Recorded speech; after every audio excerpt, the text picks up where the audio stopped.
My dear listeners, it is about time for some more content.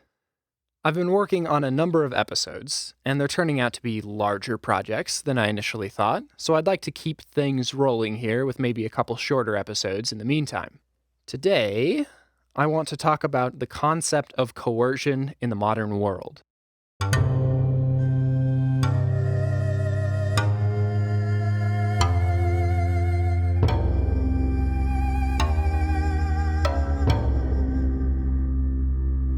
This is the Sweet Peach Revolution podcast, and I am your sweet, sweet host, Sweet Peach.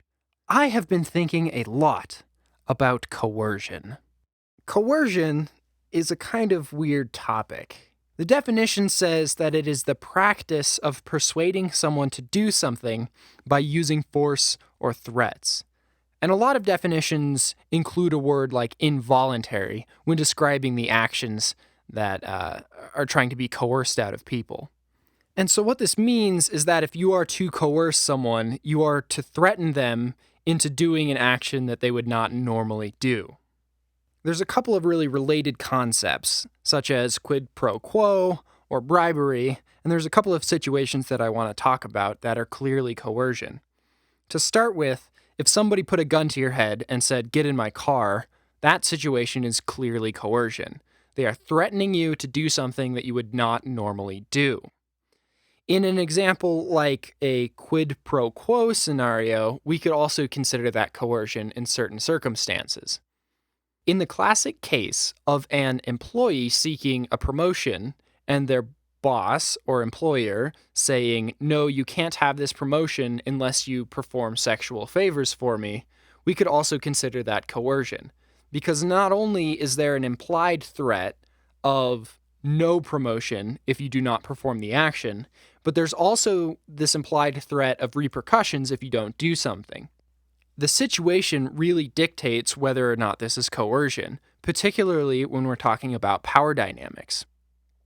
So bribery is another sort of example here.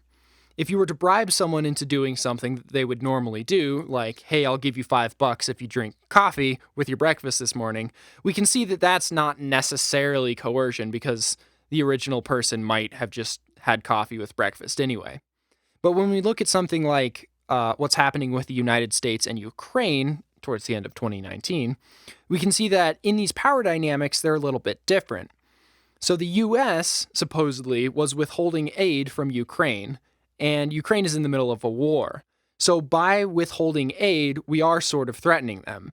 We are saying, "No, we're not going to help you. No, we're not going to let you defend yourselves unless you do something for us." Now, of course, there's ongoing trial and allegations and all of this with the United States. But if it's true, we could see that that is actually a type of coercion as well, because there is this threat that we will not help somebody unless they do something for us. And not all exchanges are going to be coercive. If you buy something from the store, you are exchanging money for goods, but that's something that both parties involved would have normally done anyway. So we can see it's a little bit different, and there has to be the sense of threat and the sense of power dynamic that's sort of being at play here. And the threat doesn't have to necessarily be overt. Like, there's certain situations in which it's pretty clear that coercion is happening, but there's others that are a little more subtle. Like, my mind tends to go to, like, conservative Christian churches and, like, homosexuality and gay marriage. In certain congregations that are adverse to homosexuality, you may face the threat of being isolated or alienated from your congregation if you choose to marry the same sex or gender. And that's something that's not necessarily an overt threat. Like, it's not like people are going to beat you up unless you marry heterosexually. But there is this sort of threat of isolation, this threat of being not a part of that anymore. And I would consider that a type of coercion as well. The important thing here is that concept of involuntary. It's not generally something that someone wants to do or feels natural doing, but they feel inclined to do it because the situation dictates that they do so. Now, coercion is different from just being convinced of something. If you're convincing someone to do something, they honestly want to do it. If they are not being forced to in order to accomplish something else, and they're rather doing it of their own free will, it certainly seems to me, at least, that that would be them being convinced of their actions as opposed to being coerced into those actions. It seems like an ideal world would have convinced citizens. For example, if we coerce someone out of murder, like, don't murder people because we'll put you in jail, you'll get caught, that sort of thing, it's a little bit different than having somebody convinced not to murder because it's the right thing. There seems like there's a difference in moral thinking there. One of them seems like if they thought they could get away with it, they might be more likely to actually try to murder someone, whereas the other case, if they think it's the right thing to not murder people, they're going to be less likely to murder in general. Likewise, the person who stays in a church congregation because they are convinced of the merits is probably a, better, in air quotes, religious figure than one that is under threat to conform who is not convinced. It seems pretty clear that people don't stand to benefit very much from being coerced, at least as opposed to being convinced of something. And it's pretty human to not want to have people force you to live your life in a certain way. All we have to do here is look at the public response to things like restricted speech laws, or non-gendered movements, or even just the whole Christmas versus holidays thing. There's this common sentiment that people don't want to be told what to do and how to act, and I fundamentally understand that. It's abundantly clear in some situations where you might agree with the action, but you don't agree with being forced into doing it. If you are like me, you are a coffee drinker. You drink it with breakfast, you drink it throughout the day, you fucking love coffee. But if the government came along, or if society came along and said, look, it is illegal to drink anything with breakfast except for coffee, my gut reaction would be, well, no, fuck you, bud. Like, I'll drink whatever I want with breakfast. I'm an American, I'm a goddamn human being, I deserve rights, and you can't force me to do shit. It just also so happens that I want to drink coffee with breakfast, so I will. But I still have an issue with you telling me to do it. And this hypothetical is really important for two reasons. One, because it illustrates this idea of power dynamics that I will certainly get into. And two, because we're talking about the law. And what I want you to think about here is whether or not the punishment fits the crime.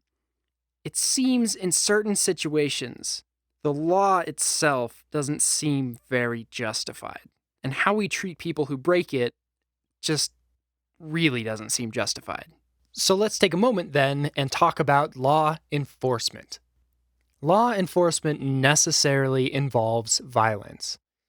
And it's not just that there are police who can shoot or otherwise hurt you, but it's that any enforcement includes physically restraining, relocating, or relieving you of your effects or your life involuntarily. And clearly, that's violence. It's because it has this mechanism of violence in order to effect action that we consider law enforcement to be coercing. First, in the moment, there's the threat of lawful violence if you disobey, as well as the additional penalties for resisting, running, or fighting back. And second, on a more subtle level, there's a lot more police than you, and there's this wealth of legal precedent that's already established against you. Greater society, in a sense, is against you, and you will be coerced with threats and force into compliance. But this is necessary in modern society. If we want to have laws, we have to have ways to enforce them. Arresting, threatening, or being violent towards a criminal is not such a problem if we find the laws agreeable, though. And that really depends on how they are created and who has created them. And so with that, we will move on to the creation of laws. Now, it's no secret that money influences politics. In some extreme cases, like those of the banana republics, we can see that money can even go so far as to overthrow entire countries. In America, we're not necessarily dealing with something to that extreme, but we do have certainly the influence of money not only in our politics, but in our legislation as well. Here, if you have the cash, you can run ad campaigns, you can start political campaigns, you can hire lobby firms, or even, in some pretty extreme cases, you can buy votes or voters themselves. And you can do this to help support those policies that supports your interests the best. You can do this as an individual or as a multinational, multi-billion-dollar company. The same rights are afforded to both entities. It's dangerous to underestimate the power of money in general, but it is particularly dangerous to underestimate the influence it can have in setting our agenda and our legal precedent as a country. And there's plenty of examples of companies using or abusing our legal system to push their own interests. If you look at how patent and intellectual rights laws have changed since the Walt Disney Corporation sort of took over the joint, we can see that even the very foundation of what patent law was supposed to be can be changed if there's a big enough interest that pushes for changing it. We can even look at the various legislation enacted by loyal companies like anti-pipeline protesting bills or buying up patents for electric cars and clean energy and refusing to release them to the public. We could even see this in cases of megachurches levying support for Christian-backed laws like anti-sodomy laws. In Texas, for example, until something like, I think it was like 1993, sodomy was still illegal. And that's primarily due to, I think, the large presence of wealthy religious organizations in the southern part of the United States. And so it's cases like these that I want you to think really hard about whether or not the use of violence is something that should be justified. We have to ask ourselves the question, does consensual butthole play really necessitate a violent response from the rest of us? Should we legally sanction violence against people who want to have a consensual relationship or people who want to skirt around these patent laws that we have to make their own clean energy sources? You know, these are the questions that we really have to be asking here.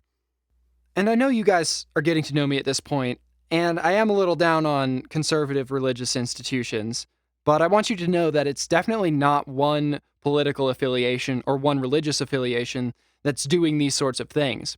This exchanging cash for laws mechanism is utilized across the political spectrum.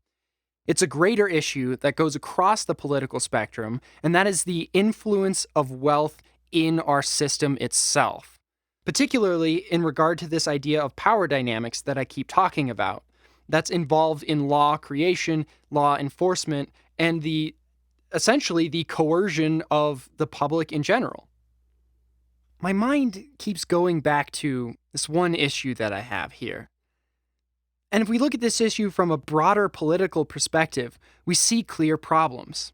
The entire foundation of our political system, republicanism and democracy, are founded on the same general principles: divide the power, disperse authority, and elevate the status of the common person. You try to reduce the ability of entities that seek to coerce or force the hands of normal people and allow more people to have a say in the political and legal process. Essentially, we're trying to reduce the risk of authoritarians and tyrants forcing their own will on other people. So I'm inclined to ask, is the massive accumulation of wealth and power even compatible with our foundational principles as a nation? We see clearly that wealth can be used to empower the wealthy. It seems obvious that we have a new ruling class based off of financial superiority, I suppose. And that class is capable of so much more political and legal power than the common person or even a huge collection of the common people. And isn't that just in conflict with our core ideas? Okay. I have a guessing game for you. I'm going to read you the definition of a word, and you tell me what word you think it is here, okay? The definition is as follows: the unlawful use of violence and intimidation, especially against civilians, in the pursuit of political aims. Give up? Okay, so here's the second definition here: the systematic use of terror, especially as a means of coercion. So in essence, I'll give up the game. That is the definition of the word terrorism. And I want you to think very carefully about that. The unlawful use of violence and intimidation, especially against civilians, in the pursuit of political aims. Can you see how that applies? It seems incredibly close to what we're talking about here. The only issue really with that definition that sets it apart from just standard American political practice is the key term unlawful. And whose laws are we talking about here? What did we accept as a society? Are we talking about pipeline protest laws? Because I think there's a bunch of us here that really don't support those, but in some places they get enacted anyway. Otherwise, it's about the same. Terrorism is only different because it's illegal by whatever standard that we place. So if something is legal, then by definition, it's not terrorism, even though it can be basically the same thing. Threatening, terrorizing, forcing people to do things against their will. It's entirely contingent on what's legally allowed. And there's certain powerful entities out there that stand to benefit from enacting laws or criminalizing certain action. You know, I brought up these anti-pipeline protest laws. And a lot of pipeline protests are non-violent, non-threatening protests. They're just people expressing their opinions. So there's some question as to whether or not these are inherently threatening or violent acts.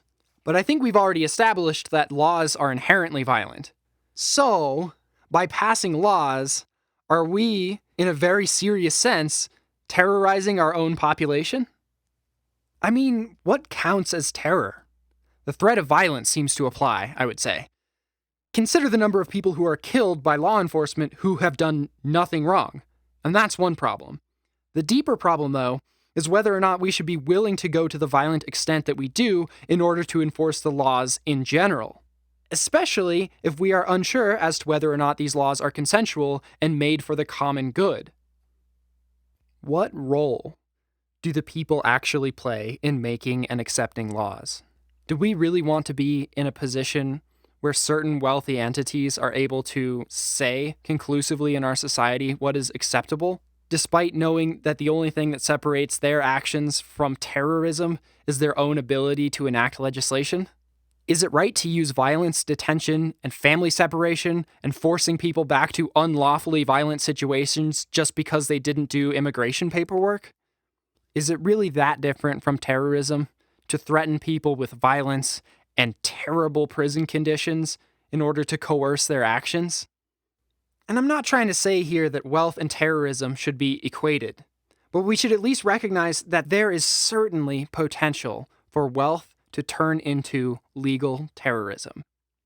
I'm just saying that things can get fucky real fast, and maybe we should be concerned about this. And I see the irony here. Freedom from coercion is essentially what I'm spouting. But logically, if you think about it, the only way to do that is by coercing people out of wealth and power, or at least coercing them out of the link between their wealth and their political and legal power. I suppose at some point it just boils down to a question of whose empowerment do we value more? And do we consider the coercement of a few wealthy people worth it for the rest of society in general? At any rate, I'm not sure that it's the right action here. I'm just worried about the whole situation nonetheless. And it's just something to think about.